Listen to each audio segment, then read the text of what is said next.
saya Liza Ramzi. Hari ini kita dalam segmen resepi Ramadan bersama Adabi. Hari ini saya nak masak sup siam tulang adabi. Okey, minyak dah panas, kita tumiskan bawang besar yang dah dikisar. Bawang putih.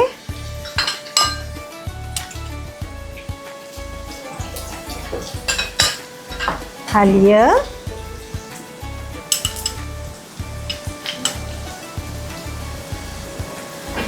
Tumis sekejap bagi dia wangi.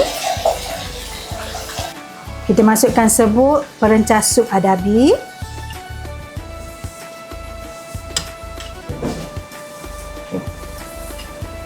Tumis lagi sampai dia nampak sedikit garing.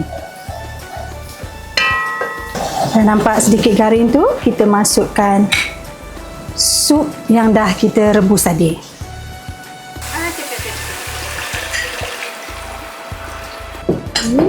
Masukkan tulang.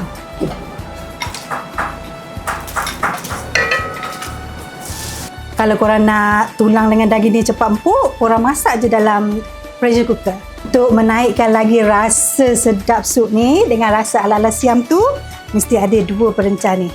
Perencah sup tulang daging adabi, perencah sup siam adabi.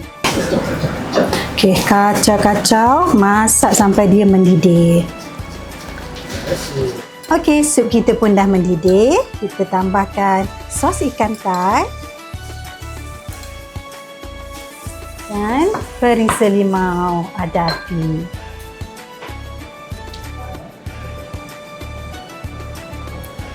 Sama banyak dengan sos ikan tadi. Okey. Kacau-kacau rata. Last, taburkan tomato, bawang holland,